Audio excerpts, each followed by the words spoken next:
Half KG పండు మిర్చి ఇలా నీట్గా కడిగేసి తొడిమెలన్నీ తీసేయండి.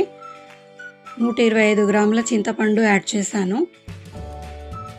1/4 కప్ సాల్ట్ యాడ్ చేశాను.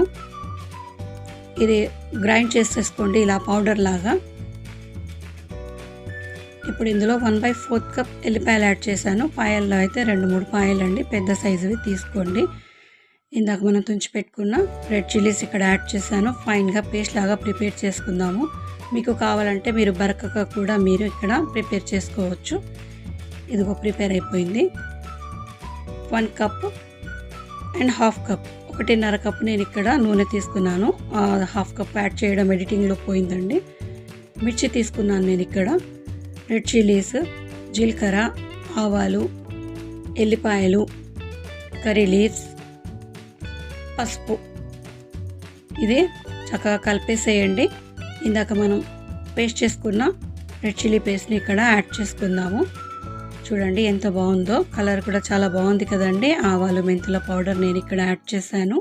క్వాంటిటీ కింద ఇచ్చాను చూడండి.